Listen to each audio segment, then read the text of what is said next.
언젠가부터 많은 분들이 고급 실버타운에서 사는 삶을 이야기하기 시작했습니다.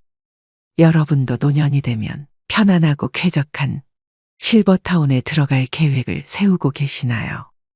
저도 처음에는 실버타운에 들어가면 남이 해주는 맛있는 밥도 삼시세끼 먹을 수 있고 동년배들과 어울려 아주 행복한 노년을 보낼 수 있을 줄 알았습니다. 하지만 막상 실버타운에 들어가 보니 이것 때문에 행복이 아닌 지옥이 펼쳐졌다고 하는데요. 70대의 한 노인은 실버타운이 저승가는 중간의 대합실이라고 했습니다. 죽으려고 실버타운에 들어왔다는 노인들도 여럿이었답니다. 큰맘 먹고 실버타운 들어갔다가 돈만 날리고 살던 곳으로 다시 돌아가는 이유를 아시나요? 고급 실버타운 직접 겪어보니 지옥이었다고 하는데요. 나이든 70대 노인이 실버타운을 뛰쳐나온 이유는 무엇일까요? 실버타운의 환상과 이면, 실버타운에 입주할 계획이 있으시다면 들어가시기 전에 오늘의 영상을 꼭 끝까지 보시길 바랍니다. 법원 근처에서 30년이 넘게 살면서 변호사로 법의 밥을 먹어왔다. 70 고개를 넘으면서 밥벌이를 졸업하고 마지막 거처를 어디로 할까 생각했다. 도심 속에서 살던 대로 마지막까지 존재하는 방법이 있었다. 친한 친구들과 모여 수다도 떨고 놀이도 같이 하면서 여생을 즐기는 방법이다. 두 번째가 실버타운이고 세 번째가 바닷가에서 혼자 사는 것이다. 나는 지난 2년간 살던 실버타운을 나왔다. 시설에 대해서는 만족했다. 바다가 보이고 편의시설을 갖추었으면서도 비용이 저렴했다. 남들에게 보여주기 위한 화려함보다는 절제되고 소박하다고 느꼈다. 직원들에게서도 상업적인 미소가 아니라 진심을 느끼기도 했다. 일하는 사람들이 종교인들이기 때문인 것 같다. 그들은 일이 수도 생활이라고 했다. 감사했다. 다만 문제는 이웃과의 소통이었다. 얼마 전 일본 실버타운에 있던 77살의 히라노 유우 씨가 쓴 글을 봤다. 핵심 내용은 이랬다. 그는 럭셔리 실버타운을 보고 반했다. 바다가 보이는 22층 건물이었다.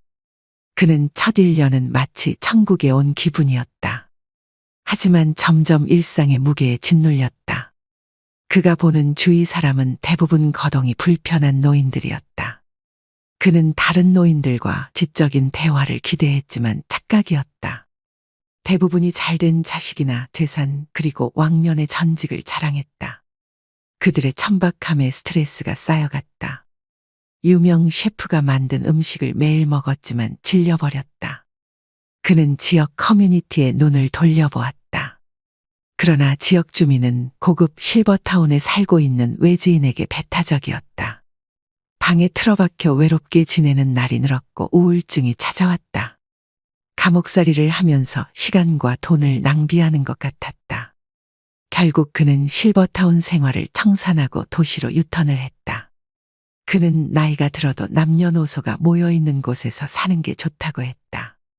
건강한 노인이 비싼 돈을 내면서 노인들만 모여 사는 실버타운에 들어갈 필요는 없다는 것이다. 한국인인 나는 같은 70대인 일본인 히라노 유우 씨와 비슷한 경험을 했다. 실버타운을 나오게 된 동기도 비슷하다. 겉에서 보는 실버타운은 천국 같았다. 그러나 첫날 공동식당에 갔을 때 그 꿈은 바로 깨졌다. 식당의 공기는 어두운 회색이었다. 핏기가 없고 주름살이 가득한 노인들이 침묵 속에서 밥을 먹고 있었다. 밀차나 쌍지팡이를 짚고 오기도 하고 파킨슨 병에 걸린 노인이 혼자 힘겹게 밥을 먹고 있기도 했다. 나는 갑자기 워킹 데드라는 미국 드라마 속의 한 장면 속으로 들어온 것 같았다. 좀비 사회를 그린 드라마였다. 분명 그런 느낌이었다. 나의 경우는 음식이 점점 맞지 않았다. 주방을 맡은 여성이 정성 들여 시골 집밥을 만들어 주었다. 노인들을 위해 자극적이지 않도록 국과 반찬을 만들었다. 그러나 맵고 짠 음식에 길들여져 버린 내게 그 음식들은 입에 맞지 않았다. 맞추려고 노력했지만 되지 않았다. 바깥에 나가 식당에서 사 먹는 때가 많았다. 결론적으로 소통이 힘들고 밥을 사 먹으면 실버타운이 주상복합 아파트와 비슷하다는 생각이었다. 노인들에게 다가서면서 대화를 시도해 보았다. 90대의 한 노인은 그곳은 저승가는 중간의 대합실이라고 했다. 죽으려고 그곳에 들어왔다는 노인들도 여럿이었다. 그들은 공감대가 형성되어 있지 않았다. 삶이 다르고 인생관과 가치관의 차이가 많은 노인들은 소통할 공통의 소재가 없었다. 인격 미달의 노인도 보였다. 인간은 늙어도 변하지 않았다. 노인 한 명이 흙탕물을 일으키기도 했다. 자식들은 부모가 천국에서 사는 걸로 착각하고 오지 않지만 노인들에게는 외로움의 지옥일 수 있었다. 그들은 고독과 완만한 죽음이 있는 외따로 떨어져 있는 화려한 무덤가에서 사는 것 같았다. 아름다운 꽃도 같은 종류만 모이면 질린다. 섞여 있어야 아름답다. 아무리 예쁜 꽃병이라도 시들어버린 꽃들만 가득 꽂혀 있으면 추하고 서글프다. 실버타운에서 그런 걸 느꼈다. 이제야 그때가 좋았다는 걸 알았다. 어린 시절 손자 손녀들이 병아리 떼같이 오골거리고 아빠 엄마들이 있고 집안 어른으로 할아버지 할머니가 있었다. 설날이면 온 가족이 모여 할아버지 할머니에게 세배를 하고 떡국을 나누었다. 이제 그 시절이 좋았던 걸 깨닫는다. 60이 넘어가면 누구나 노년의 거처를 한 번쯤은 생각해 보셨을 텐데요. 여러 형태의 환경이 있겠지만 그중에 럭셔리한 실버타운은 소수의 부자들만 갈 수 있는 곳이라고 생각하시는 분들이 많습니다. 언론에서는 끊임없이 실버타운의 좋은 면만을 부풀려 보도하고 있습니다. 그런 실버타운에 대한 환상을 보고 있노라면 나도 저런 곳에서 한 번쯤 살아보고 싶다고 생각이 들기도 합니다. 팍팍한 노후의 꿈만 같은 오아시스처럼 느껴지기도 하죠. 그런데 그 실버타운이 우리가 상상하는 그런 모습이 아닐 수도 있겠습니다. 전문 셰프가 때마다 해주는 수준 높은 요리를 매일 먹을 수 있다는 것은 아주 특별한 경험이지만 그 특별한 기분이 한 달을 넘기지 못하고 갖가지 유기농의 건강식으로 차려진 밥상이 금방 시들해졌다고 합니다. 그뿐만 아니라 실버타운에 살아보신 분들은 이구동성으로 입을 모아 말합니다. 나이 들수록 젊은 세대들을 보면서 에너지를 얻어도 시원찮은데 온통 노인들만 있는 노인천지에 스스로 왜 들어가냐는 것입니다. 들어가기 전에는 세상에 눈치 볼 일 없이 마음 맞는 또래들과 즐겁게 지내며 살 줄 알았는데 막상 들어가니 모여서 입만 열면 자식 자랑, 돈 자랑, 자기 자랑에 살던 곳에서 살기 전보다 심적으로 더욱 외로움을 느꼈다는 분들이 많습니다. 모든 것을 종합해본 결과 노후에는 뭐니 해도 내가 살던 곳, 내가 살던 집이 최고인데요. 여기 그럼에도 불구하고 실버타운으로 노후 거처를 결정하고 입주한 70대 부부가 있습니다. 입주한 지 1년도 채 되지 않았지만 당장이라도 실버타운을 나오고 싶다고 하는데요. 적지 않은 중도해지 위약금 때문에 이러지도 저러지도 못하는 상황이라고 합니다. 실버타운에서 노부부에게 어떤 일이 벌어진 걸까요? 이봐, 계속 그렇게 누워만 있을 건가? 그러지 말고 나랑 같이 밥 먹으러 가세. 그놈의 식당은 당신이나 가요.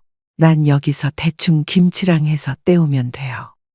박씨 할머니는 고민할 가치도 없다는 듯 단칼에 할아버지의 말을 잘라버립니다.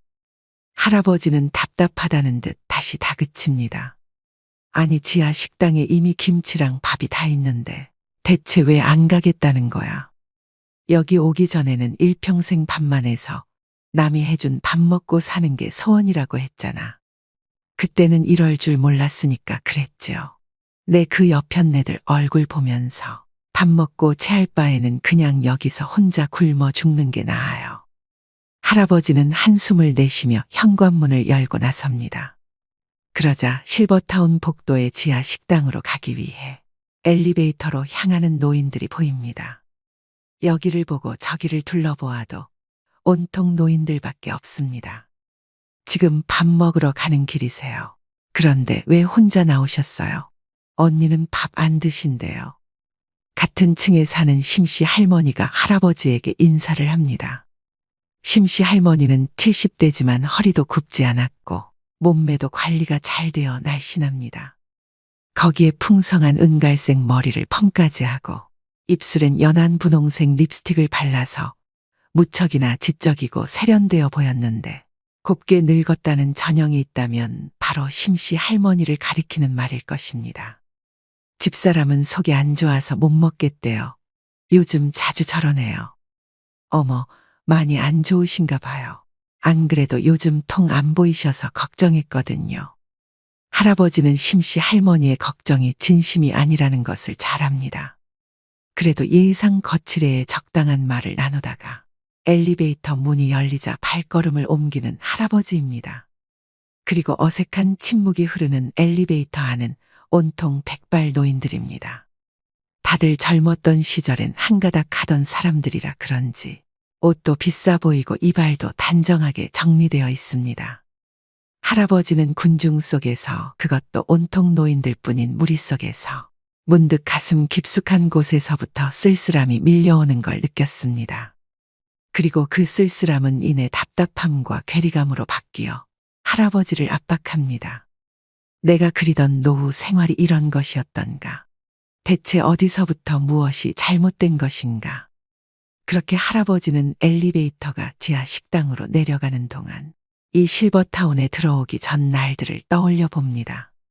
3개월 전 아내인 박씨 할머니는 실버타운 입주를 계약하면서 드디어 삼시세끼 식모살이에서 벗어나게 됐다고 뛸 듯이 좋아했습니다. 그리고 평소 느슨한 할아버지의 뒤치다꺼리 할 일도 사라졌다고 말했습니다. 사실 박씨 할머니는 몇 년 전부터 치밀하게 실버타운 입주 준비를 해왔습니다.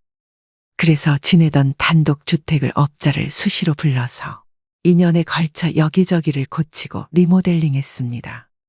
심지어 구들장에 있는 황토방 별채는 두 부부가 겨울에 애용하던 곳이지만 아궁이에 불을 떼서 그름이 생기면 집값이 떨어진다고 2년 전부터 사용하지 않았습니다. 그리고 그 봄에 집을 3억에 팔았습니다. 그렇게 박씨 할머니 부부는 주택 매매를 통한 이익과 남편의 퇴직금과 그간 모아둔 돈을 바탕으로 지금의 실버타운에 들어오게 된 것입니다.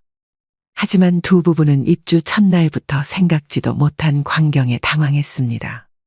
아유, 이번에 새로 들어오는 분인가 봐. 들어온 첫날부터 앞집, 옆집, 뒷집에서 사람들이 몰려왔습니다. 어머, 누가 요즘 소파를 전동 기능도 없는 걸 쓴대. 맞아요. 저런 거 쓰면 우리 같은 노인네들은 허리 나가요. 근데 TV가 42인치면 너무 작지 않나? 에이, 설마. 저런 건 침실용 TV겠죠. 그래도 난 57인치는 돼야 볼만하던데. 그리고 너무 싸구려 쓰면 눈이 침침해져서 못 보겠더라고. 실버타운 노인들은 이삿짐 옮기는 일은 거들지 않으면서 남의 집 살림살이에 한마디씩 거드는 건 멈출 줄을 모릅니다.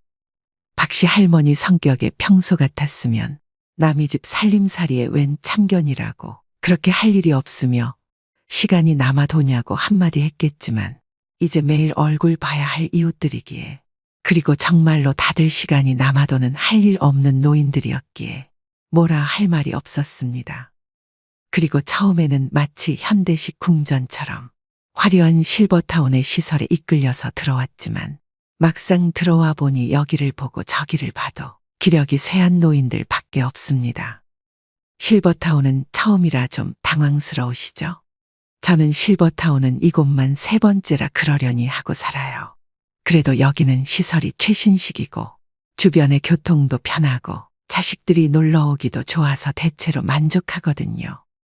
언젠가부터 식당에서 두 부부에게 말을 걸어오는 심씨 할머니입니다. 심씨는 알고 보니 이사 온 첫날에 한마디씩 거들던 그 노인 중 한 명입니다. 심씨는 식당에 밥 먹으러 오면서 매번 화장해 옷까지 화려한 외출복으로 풀착장을 합니다. 대체 그 여자는 왜 그런데요? 자식이 얼마나 자주 찾아오는지, 자식이 용돈을 얼마나 많이 주는지 내가 물어보지도 않은 그런 이야기들을 뭐하러 하냐고요. 그러니까 그냥 한 귀로 듣고 흘려 뭐하러 그런 이야기 진지하게 들어.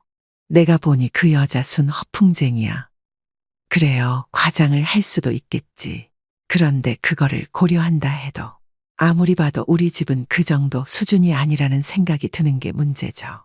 아주 그 여자 얘기를 들어보면 자식들이 동화책에도 안 나올 천사들이야. 그냥 어쩌다 한번 한 거를 과장해서 매일매일 얘기를 하니 빈정이 상해서 들어줄 수가 있나. 박씨 할머니는 그뿐만 아니라 실버타운에 들어오고부터는 자식과의 사이도 나빠졌습니다. 이유인 즉슨 심씨 할머니를 필두로 실버타운 노인들은 모이기만 하면 어느 집 자식은 언제도 오고 언제도 실버타운에 찾아온다더라. 우리 집 자식은 이번 달에 용돈을 얼마 주고 저번 달에는 보너스 받았다고 2배로 줬다. 우리 집 딸은 이번에 생일 선물로 명품백을 사줬다. 하루 종일 이런 이야기를 나누며 시간을 보냅니다. 그러다 보니 박씨 할머니도 여기에 영향을 안 받을 수가 없습니다. 그래서 자식에게 괜히 전화해서 언제 올 수 있냐며 은근히 압박을 주기 시작했습니다. 아들 잘 지내고 있지? 네, 근데 오늘은 또 무슨 일이세요? 아니, 별건 아니고 이번 주말에 여기로 한번 놀러 오지 않겠니? 이번 참에 우리 손주도 보고 너 맛있는 것도 싸줄 겸 말이다. 제가 어제도 당분간 바빠서 못 간다고 말씀드렸잖아요. 통 안 그러시다가 요즘 왜 이렇게 무리한 요구를 하세요? 그렇게 그날 박씨 할머니의 아들은 반복되는 어머니의 전화에 참다 못해 난생 처음으로 어머니에게 언성을 높였습니다. 놀란 할아버지가 전화를 바꿔서 여기 분위기가 그렇다며 아들에게 자초지종을 설명하고는 그냥 못 들은 걸로 하라며 중재를 하지 않았다면 더 큰 가정불화로 이어질 뻔하였습니다. 그리고 박씨 할머니는 전화를 끊고 나중에서야 아들에게 너무 미안한 마음이 들었습니다. 자식에게 물려줄 것도 변변찮은데 그나마 있는 돈도 실버타운에 입주한다고 죄다 쓰고 있는데도 한마디 원망도 안 하던 착한 아들한테 여기 실버타운 분위기에 휩쓸려서 자신이 무슨 짓을 했는지 모르겠다며 후회하는 할머니였습니다. 그리고 할아버지도 실버타운 생활이 불편하긴 마찬가지였습니다. 처음엔 비슷한 연령대, 비슷한 계층의 사람들이 모이니 말이 잘 통할 줄 알았지만 다들 하루 종일 자기 현역 시절에 잘 나갔던 이야기만 늘어놓기 바빴습니다. 당신이 옛날 중소기업 중간관리직을 할 때 나는 그거 10배 되는 회사를 직접 경영한 사람이야. 이런 말을 하며 의시되는 사람들이 있는가 하면 같은 대기업 출신들끼리는 서로의 호칭을 부장님이나 상무님 같은 자기들 현역 시절의 직급으로 부르며 무리를 짓고 있었죠. 할아버지는 이 상황이 이해가 가지 않았습니다. 이게 뭐 하는 짓인가. 이제 다 같이 은퇴해 늙어가는 처지에 무슨 급을 나누며 으스대거나 기가 죽고 있어야 하는지 도무지 이해가 가지 않았습니다. 내가 이러려고 몇 억이 넘는 보증금을 내고 다달이 수백을 쓰고 있는 건가. 할아버지는 날이 갈수록 실버타운에 대한 의구심이 늘어만 갔습니다. 여러분 어떠신가요? 내 집에서 내 마음대로 사는 게 최고 행복이라는 것에 동의하시나요? 물론 실버타운에 적합한 어르신들도 있을 것입니다. 중요한 것은 나의 성향과 맞는 노후 주거지가 분명 있을 텐데요. 자신에 대해 먼저 충분히 파악한 후 결정하셔도 늦지 않습니다. 그렇다면 노후의 주거지가 결정되면 노후 준비는 끝난 걸까요? 절대 아닙니다. 노후의 주거지만큼 중요하고 대비해야 되는 것이 죽음 이후 바로 장례 준비인데요. 인간이 태어나고 늙고 병듦에 따라 필연적인 죽음을 인정하고 준비하는 것. 어쩌면 사랑하는 가족의 죽음과 장례를 통해 남겨진 가족들은 인생의 유한함과 소중함을 느끼게 해주고 더 참된 인생을 살아갈 수 있게끔 인도하는 선물이 아닐까 싶은데요. 월 단돈 100원으로 인생에서 반드시 발생하는 일을 대비하고 1년에 10만 원 이상의 이득을 볼 수 있는 서비스가 있다면 믿으실 수 있나요?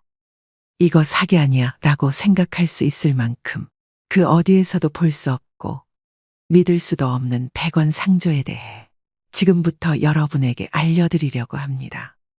말 그대로 매달 100원만 납입하면 매년 올라가는 장례 비용과 상관없이 평생 지금 장례 가격을 보장해드리는 고위상조 업체의 상조 서비스입니다.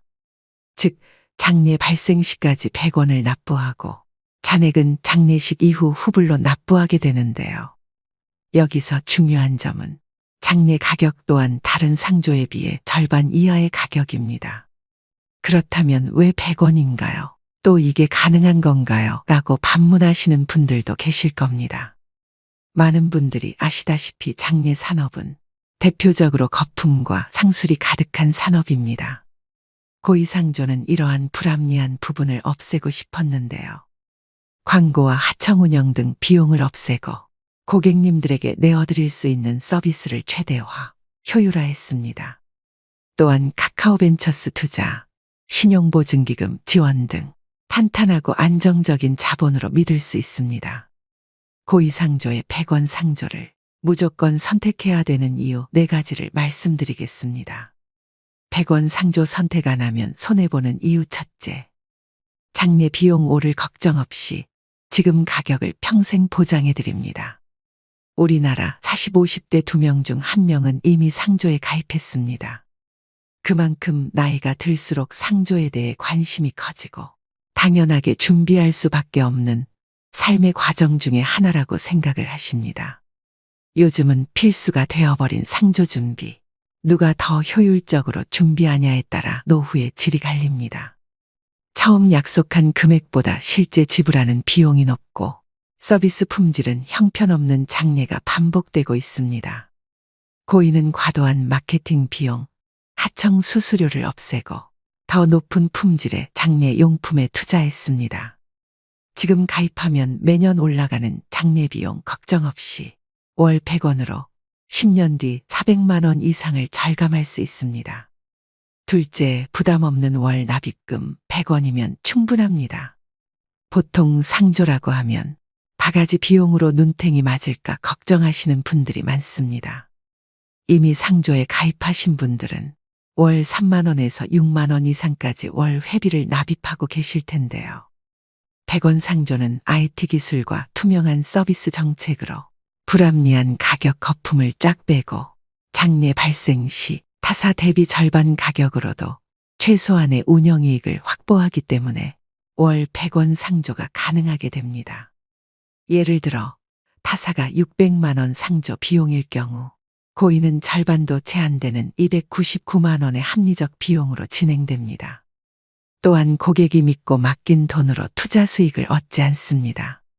아름답고 깊은 애도를 위한 장례 준비는 월 100원이면 충분합니다. 이처럼 월 납입금과 장례 비용 부담을 모두 줄이고 높은 품질의 장례 서비스를 제공합니다. 셋째, 상조 잘못 골랐다간 큰 코 다칩니다. 상조 중에는 무책임한 운영으로 폐업하는 곳도 많아서 고객이 예치한 돈을 전액 받지 못하는 경우도 있습니다. 가전 등 상품을 받을 땐 좋지만 만약 계약할 일이 생기면 위약금이 발생합니다. 고위상조는 투명하고 정직한 장례를 위해 3가지 약속을 지키고 있습니다. 첫째, 업계 최초 장례 품목별 가격 정찰제. 둘째, 미사용품 100% 현금 공제. 셋째, 서비스 불만족 시 100% 환불 정책. 이처럼 한 번뿐인 장례, 믿고 맡길 수 있어야 합니다. 넷째, 고이 믿을 만한 곳일까요? 전적으로 믿으셔도 됩니다. 일단 고인은 국민은행과의 예치를 통해 고객의 납입금을 100% 안전하게 보관하기에 이를 걱정을 하실 필요가 없습니다. 예치한 금액도 원할 시에 위약금 없이 100% 돌려드립니다. 장례에서는 노잣돈 유도 등도 절대 하지 않습니다. 가격은 절반이지만 장례 퀄리티는 100점 만점에 100점입니다. 품질을 높이기 위해 거품을 없앤 만큼 이미 이용하신 분들의 후기로 증명되고 있는데요. 5점 만점 후기 평점에 4.9점 이상의 후기로 그 사실을 보여주고 있습니다. 중요한 장례지도사의 선별에도 신원 확인 및 평판 조회, 인성 실무 면접 등 4단계 검증 시스템을 통해 믿을 수 있는 장례지도사만 고집하기에 더욱 믿고 맡길 수 있는 상조인 것이죠. 어떠신가요, 여러분? 이렇게 합리적이고 투명한 상조 서비스를 놓친다면 두고두고 후회하게 될 텐데요. 여기서 상조 관련 자주 묻는 질문 3가지에 대해 답변 드리겠습니다. 첫 번째, 저는 이미 상조에 가입해 있어요. 상조에 가입해 두셨다니 잘 대비하고 계십니다. 다만 이미 가입했더라도 꼼꼼히 살펴보셔야 합니다. 해약하더라도 더욱 이득을 볼 수 있고 완납 후 환급을 받더라도 그 이상 이득을 보실 수 있기 때문입니다. 두 번째, 장례식장에서 알아서 해준다던데요. 맞습니다. 다만 장례식장에서는 더 낮은 퀄리티에 더 비싸게 장례를 치를 수 있습니다. 장례식장의 장례지도사는 빈소에 1시간에서 2시간 들르고 물품을 파는 역할이 주입니다. 고위상조의 장례지도사는 처음부터 끝까지 책임집니다. 장례식장에서 준비하는 기본용품은 비용이 비싸고 식비 추가 비용 관리가 안 됩니다.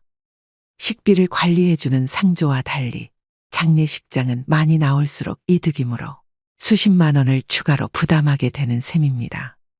금융하면 토스, 배달하면 배민인 것처럼 장례하면 고의가 되도록 노력한다고 하니 한번 믿고 함께 하셔도 좋을 것 같습니다. 세 번째, 꼭 지금 가입해야 할까요? 네, 맞습니다. 상조 가입은 빠르면 빠를수록 좋습니다. 앞서 말씀드렸다시피 매년 장례 비용은 5에서 10%씩 비싸집니다. 지금 월 100원만 내면 10년 뒤 장례 비용을 400만 원 이상 절감하는 효과가 있는데요. 이것만으로도 바로 가입하셔야 되는 이유 충분하겠죠? 모르면 바보 되는 장례 준비에 대해 알려드렸습니다.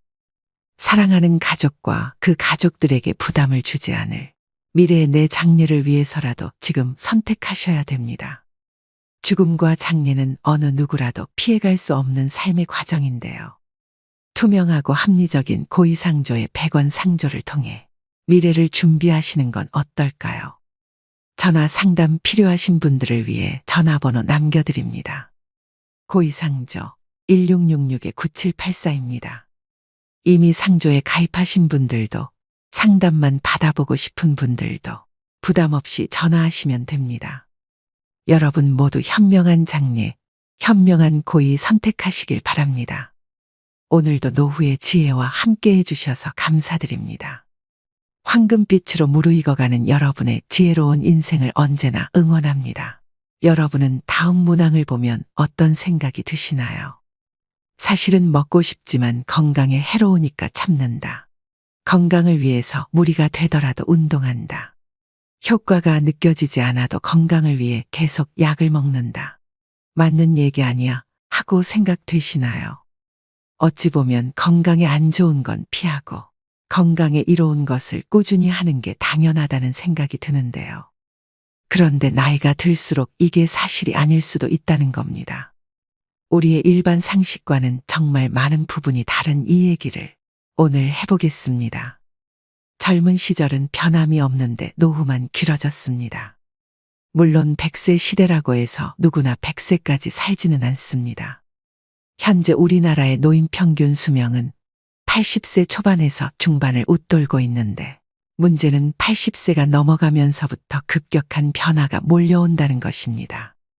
80세부터는 잦은 컨디션 난조에 팔에 힘이 빠져 물건조차 들지 못하며 심지어 리모컨조차 어디에 두었는지 기억나지 않습니다.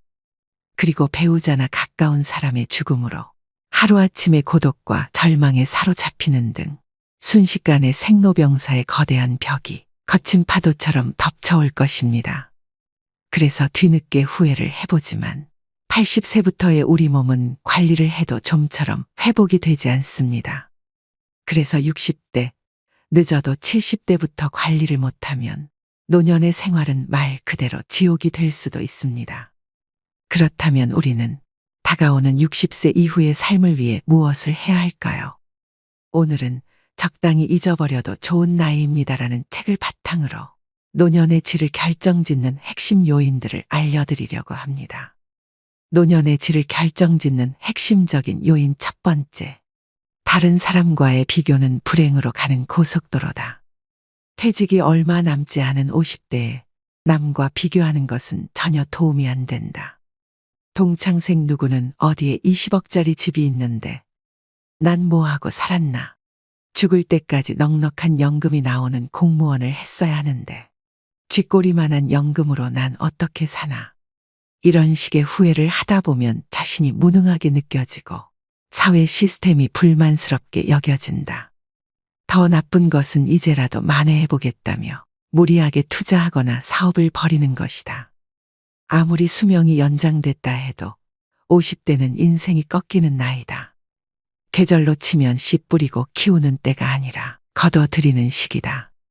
물론 50대에도 새로운 일에 도전하고 모험도 할 수 있다.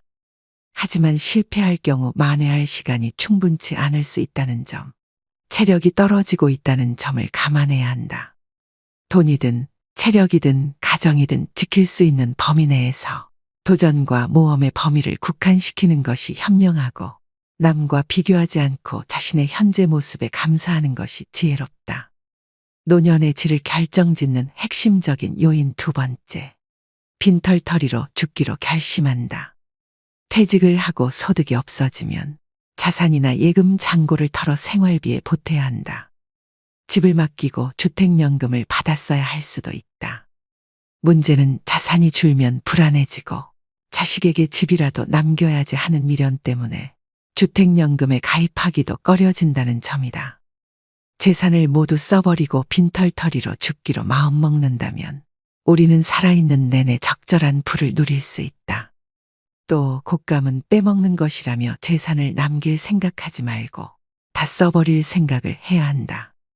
몇 살까지 살지 모르는데 죽기 전에 재산을 다 써버리면 어떻게 하느냐고 반문할 수도 있다.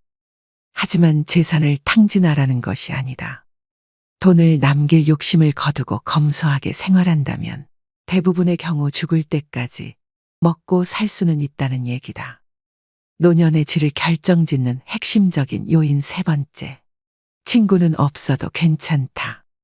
어떤 사람은 혼자 있는 시간을 견디지 못하고 늘 다른 사람과 연결되어 있기를 원합니다. 하지만 허울뿐인 관계의 마음은 여전히 공허하고 집단 안에 있을수록 오히려 고독을 느끼죠. 그리고 그 고독을 메우기 위해 타인을 더욱 더 갈망하게 됩니다. 하지만 한번 혼자여도 괜찮다고 각오를 다지고 나면 이런 악순환의 고리를 끊을 수 있습니다.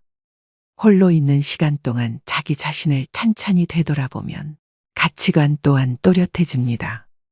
지금 이대로도 충분하다는 만족감이 생기고 자존감도 높아지죠. 나아가 다른 사람에게 물들지 않는 자신만의 사고 방식이 생기고 남과 다른 특별한 삶이 열리기도 합니다. 남편을 먼저 떠나보내고 혼자 남은 스카코 씨는 고립되어 있지 않았습니다. 단골 레스토랑의 셰프, 헬스클럽의 트레이너, 일을 함께하는 동료 등 다양한 사람과 관계를 이어가고 있었습니다. 마음속을 속속들이 내보일 만큼 깊은 인간관계가 아니라 적당한 거리감을 유지하는 느슨한 관계. 그런 관계가 사람을 더욱 성숙하게 하고 노년의 삶을 살아가는 데 있어 중요한 안전망이 되어줍니다. 나이가 들수록 오늘 갈 곳과 오늘 할 일이 무엇보다 중요합니다.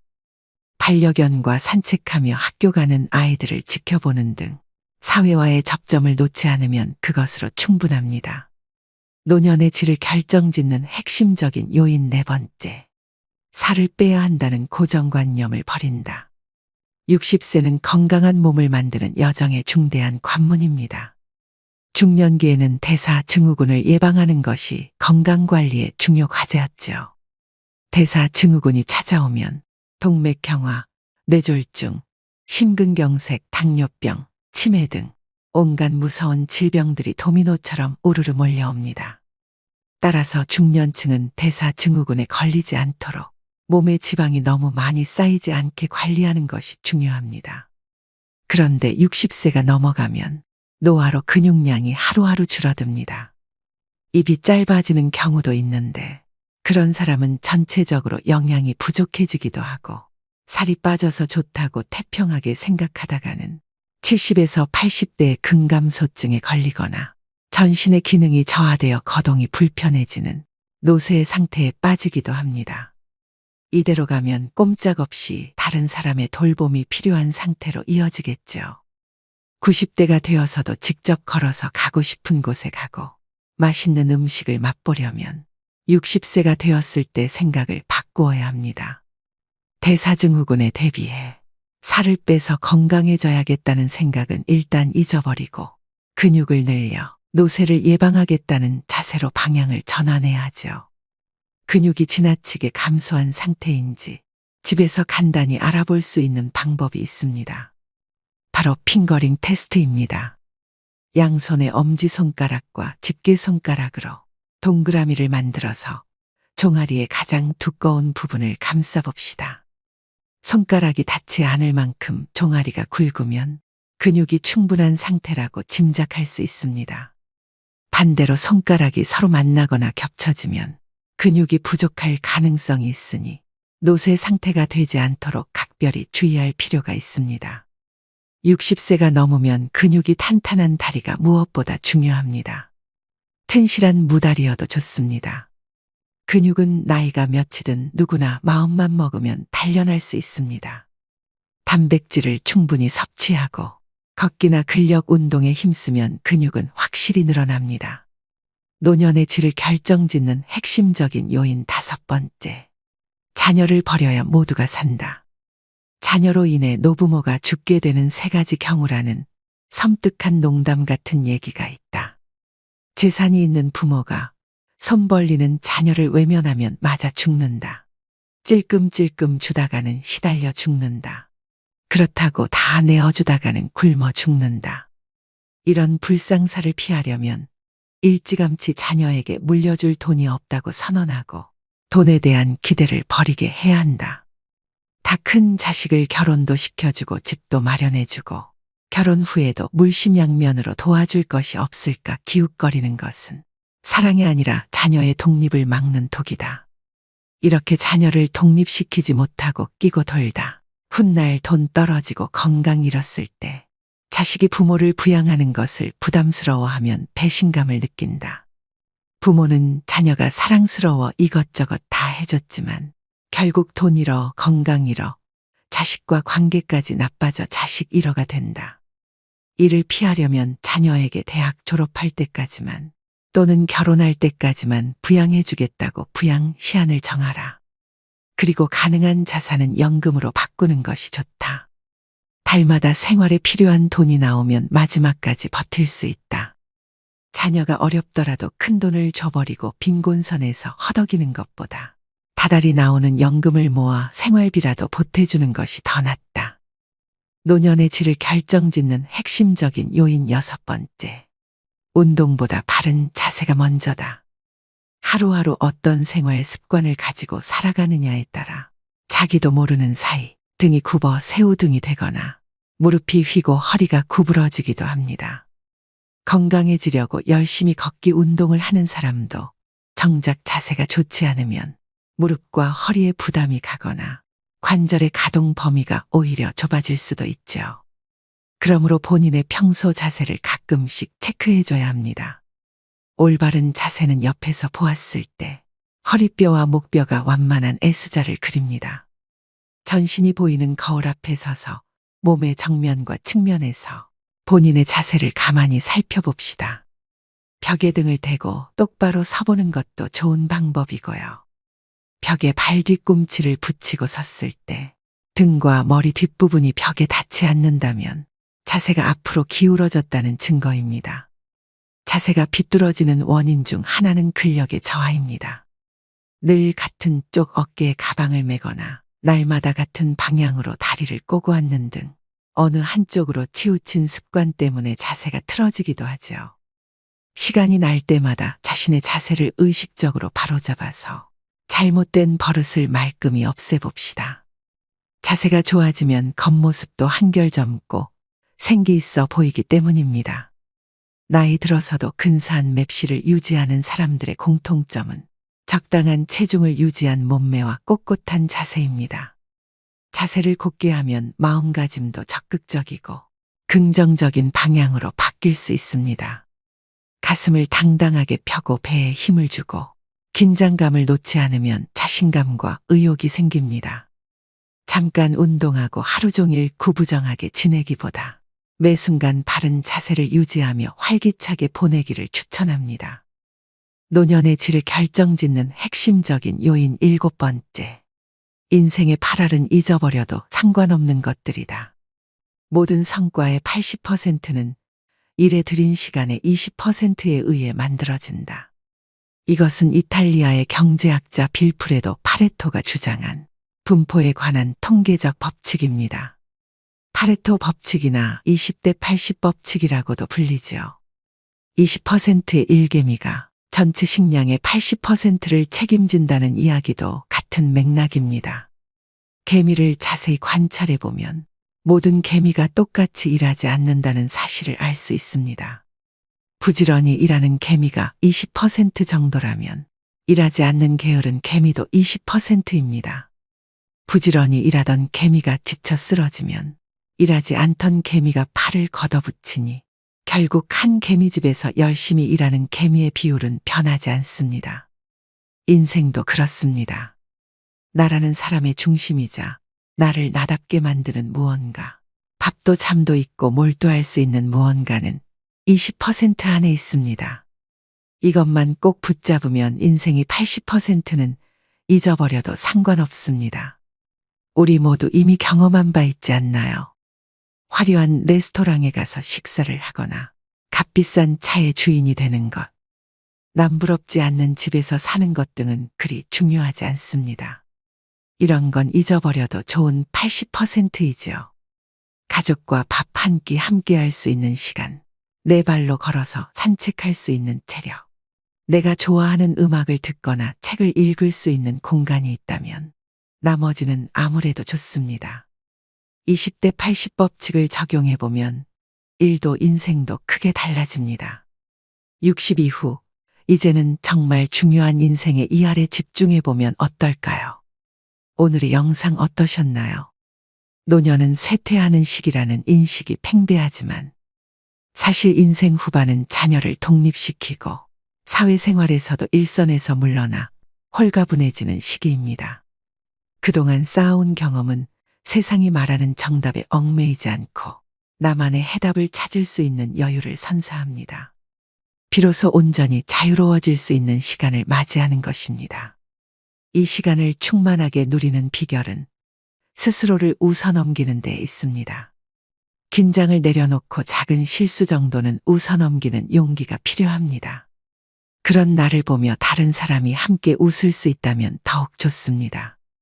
또한 타인도 용서하고 나 자신도 용서하는 아량이 필요합니다.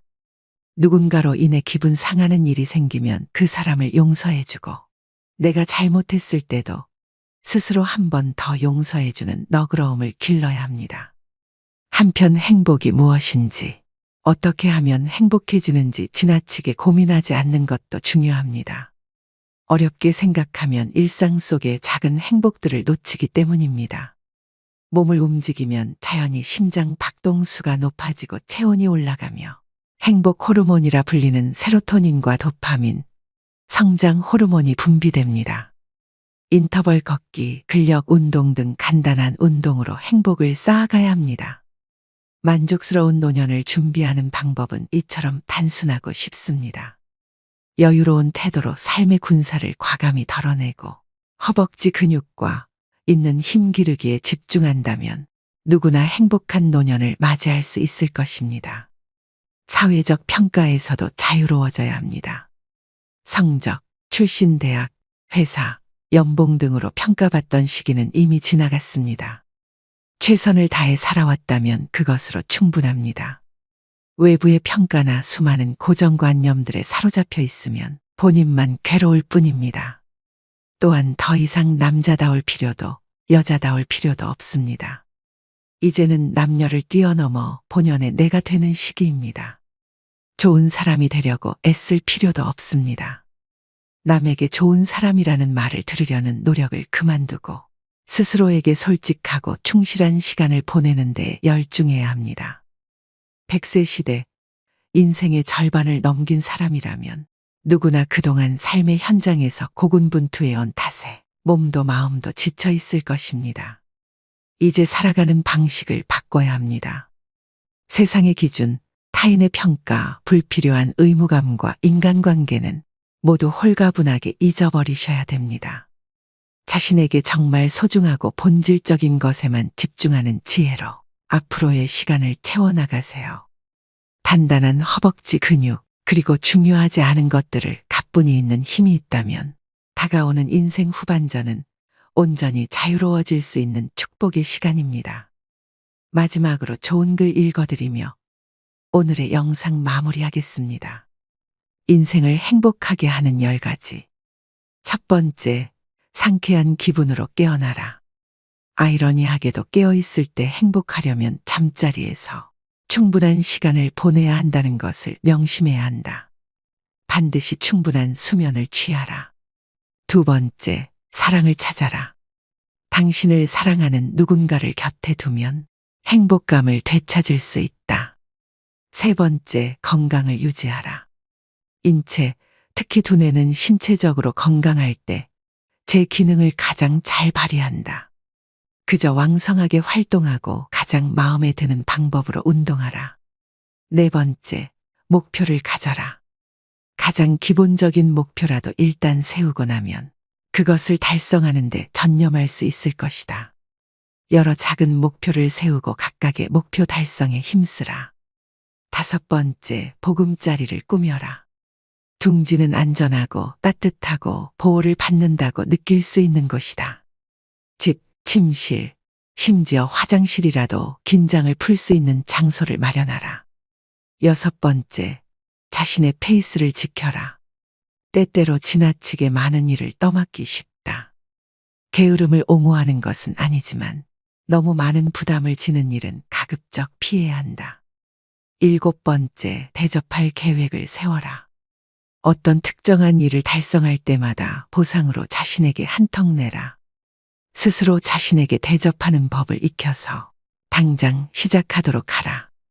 여덟 번째, 선물을 주어라.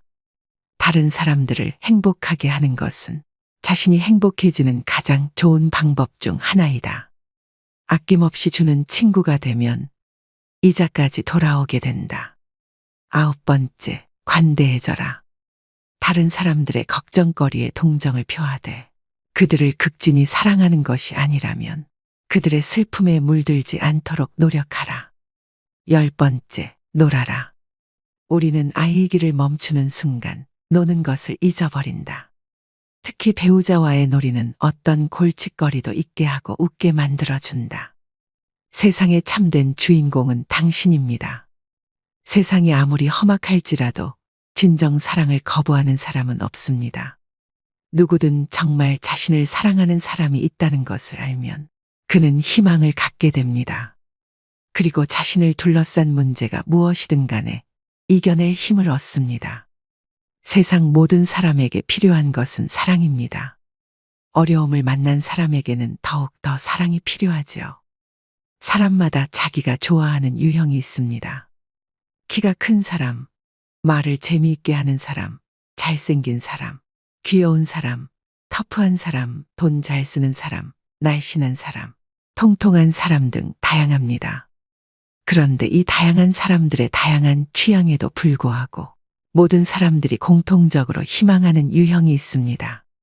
마음이 넓은 사람과 사랑할 줄 아는 사람입니다. 대부분의 사람들은 좁고 작은 마음을 가지고 있습니다. 다른 사람을 사랑하지 못하면서 자신은 사랑받고 싶어 합니다. 때문에 그런 자신을 이해할 사람을 필요로 합니다. 그리고 자신의 마음을 넓히기보다 다른 사람의 마음이 넓기를 기대합니다.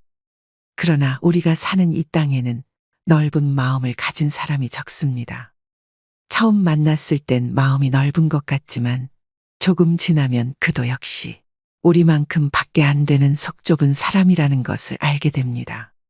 그러면 우리는 또 다시 마음 넓은 사람을 찾아갑니다. 세상에서 자신보다 넓은 마음을 가진 사람을 만난다는 것은 쉽지 않은 일입니다. 하늘에서 떨어지는 번개를 맞는 것보다 넓은 사람을 만나는 것이 더 어렵습니다. 사랑할 줄 아는 사람, 그는 바보를 천재로 만들 수 있는 사람이고 고장난 세상을 고치는 기술자입니다.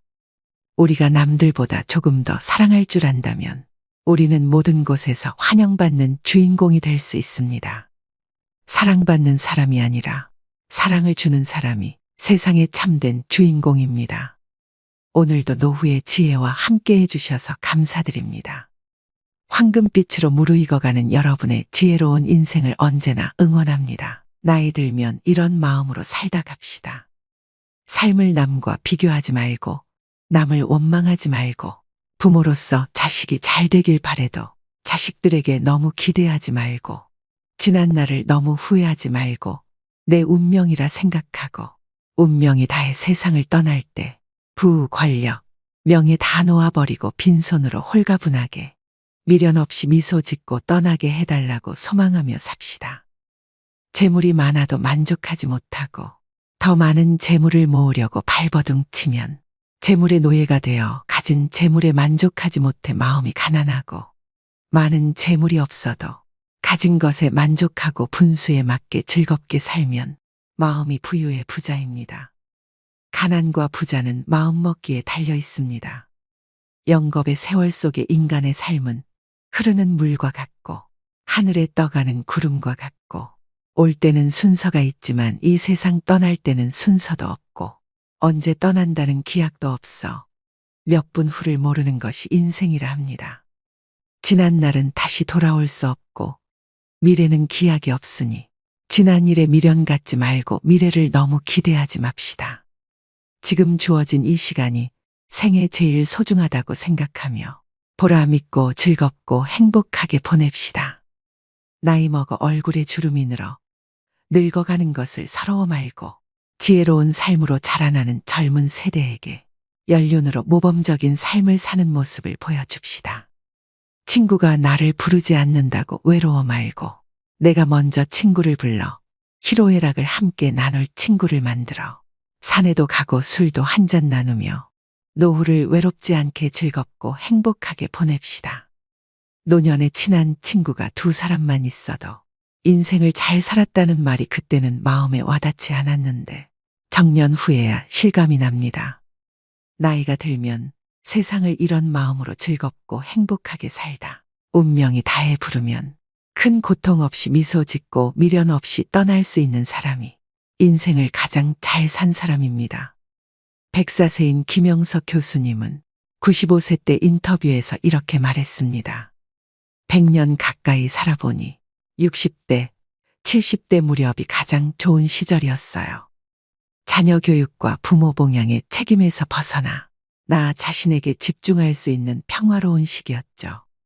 100세 시대의 60대를 인생의 최고 전성기라고 합니다. 이 시기를 술에 물 탄 듯, 물에 술 탄 듯하며 인생은 다 그런 거고 남들도 다 그렇게 산다는 말로 자신을 속이며 살아가시는 분들이 있고 후회 없는 인생을 살아가기 위해 노력하시는 분들도 계십니다. 여러분은 어느 쪽이신가요? 인생 후반기를 즐기는 어르신들은 일하고 배우고 여러 모임에 참여합니다. 그들 대부분은 젊은 시절로 돌아가고 싶지 않다고 말하는데요.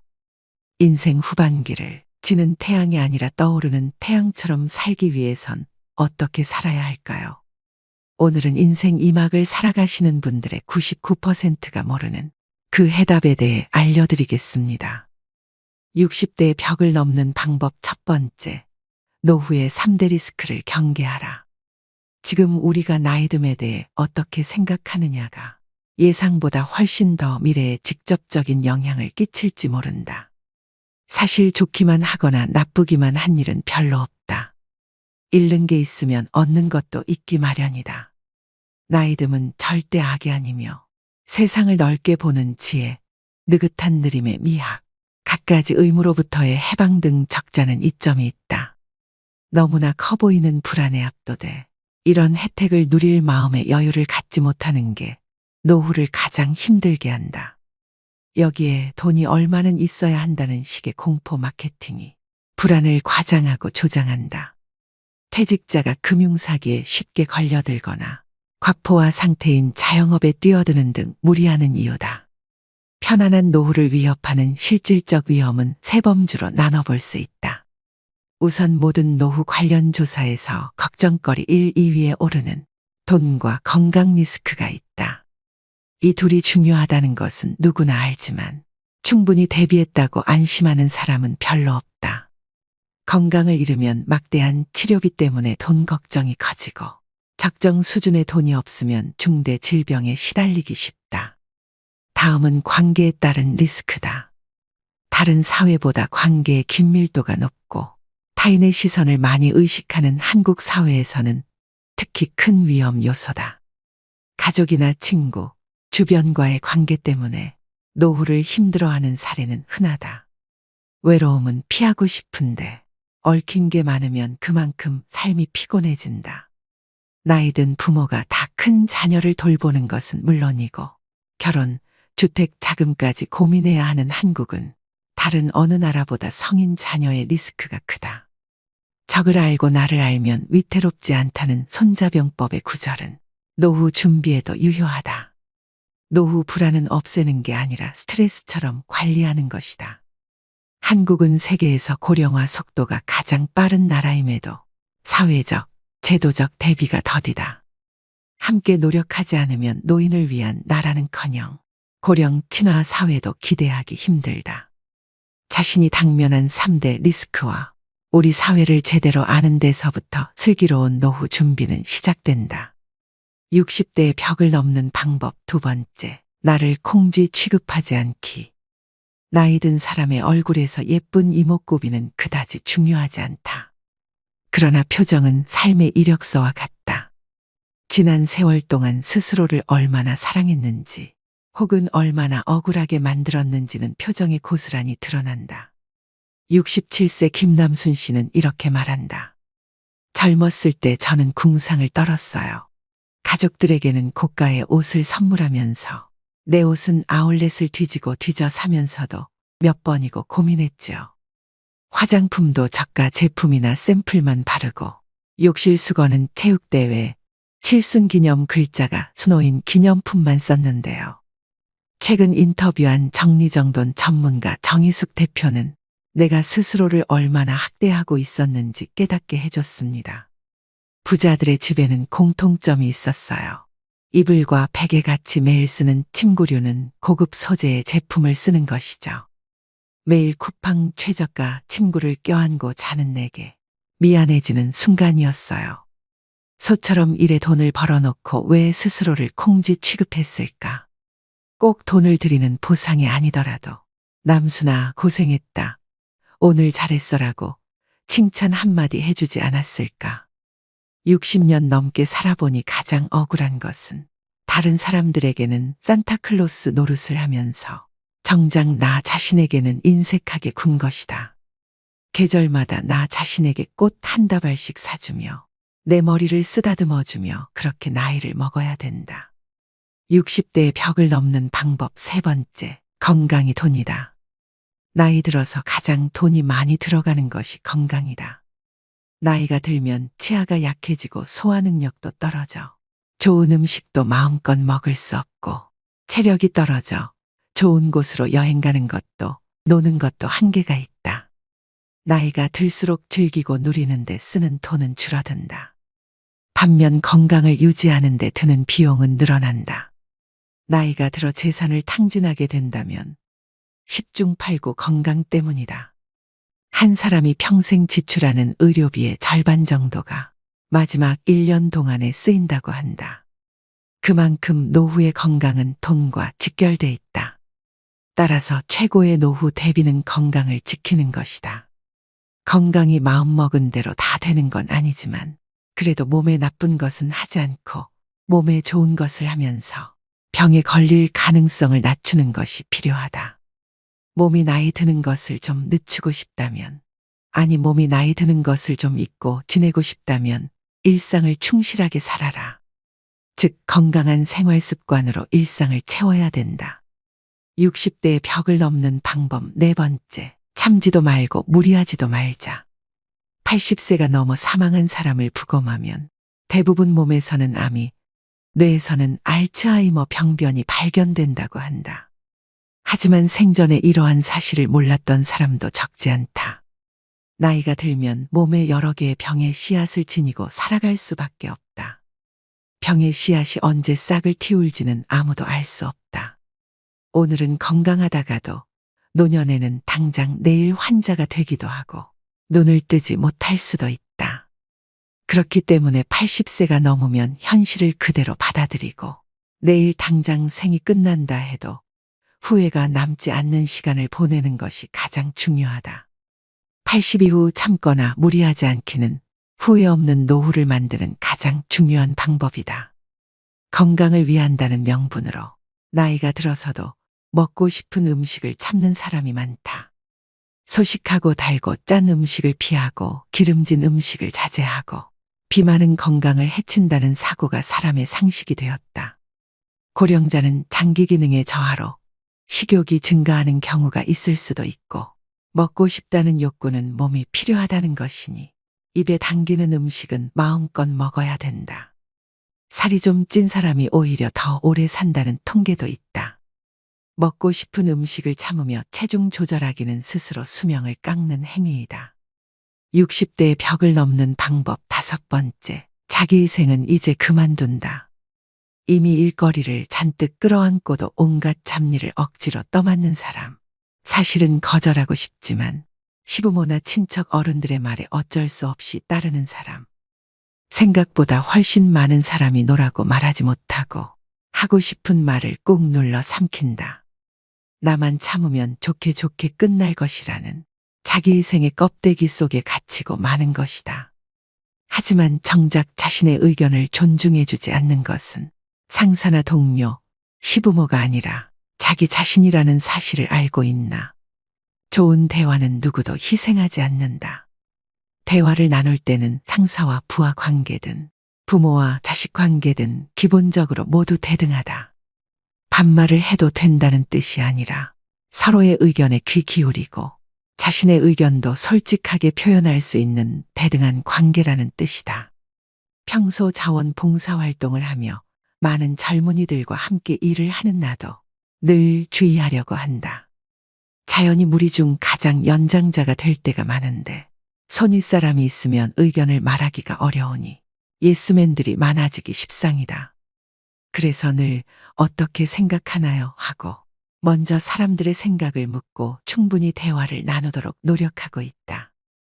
60대의 벽을 넘는 방법 6번째, 불필요한 검사와 치료를 과감히 포기한다. 아무리 건강을 위해서라지만 아프고 힘들고 민망한 검사는 가능하면 받고 싶지 않다. 개중에는 아주 적은 양이기는 하지만 방사선에 피폭해 몸에 해를 끼치는 검사도 있다. 그러니 자신에게 어떤 검사가 필요하고 어떤 검사는 굳이 받지 않아도 되는지 적절히 판단해야 한다. 조금만 열이 나도 항생제를 처방하는 의사도 많이 있다. 하지만 바이러스성 감염에는 듣지 않는 데다 오히려 다중약물 요법에 의해 내성균이 만들어져서 항생 물질의 효과가 사라질 위험성이 있다. 자신에게 꼭 필요하지 않은 약이나 치료는 적용하지 않는 것이 그만큼 중요하다. 특히 임종이 머지않은 시기에는 불필요한 의료가 골치 아픈 고민거리가 되기도 한다. 예를 들어 환자가 입으로 음식을 먹을 수 없게 되었을 때는 영양을 공급할 수 있도록 위에 관을 삽입해서 기를 만들기도 한다. 스스로 호흡할 수 없게 되었을 때 인공호흡기를 사용할 것인가? 심장이 멈추었을 때 심폐소생술을 받을 것인가? 마지막 순간은 어느 곳에서 보내고 싶은가에 대해 하나하나 잘 생각해보고 매년 생일처럼 특별한 날 가족들에게 미리 이야기해두면 어떨까? 60대의 벽을 넘는 방법 7번째. 직함에 대한 미련이 인생 2라운드를 여는데 가장 큰 걸림돌이다. 평생 직장에서 일해온 사람은 직함을 자신의 정체성으로 혼동한다. 자신을 소개할 때 어떤 회사의 부장이라든가 이사, 국장 등의 직책으로 모든 것이 설명됐기 때문이다. 평생 대리과장, 부장, 이사 등으로 불려오다 일을 그만두고 소속돼 있는 든든한 회사도 자신을 설명해주는 직함도 없어지면 자신의 존재 가치가 확 떨어진 것처럼 느껴진다. 직함에 연연하는 이유는 곰곰이 살펴보면 남의 눈을 의식하기 때문이다. 직함이 자신이 세상에서 차지하는 지위를 보여준다고 생각하기에 직함이 없어지면 자존감마저 떨어지게 된다. 나이가 들수록 직함이 없어도, 직함이 찍힌 명함이 없어도, 또는 사회적으로 그리 대접받지 못하는 일을 하게 되더라도 당당할 수 있도록 자기 자신의 본질적인 정체성에 집중하는 것이 필요하다. 직함 말고 자신을 설명할 수 있는 단어가 무엇인지 생각해보고 회사나 직함 없이도 진짜 자기 자신을 사람들에게 소개할 수 있도록 마음가짐부터 사고방식까지 바꿀 필요가 있다. 60대의 벽을 넘는 방법 8번째. 노후 준비 급할 것 없다. 지금이라도 사부작 움직여라.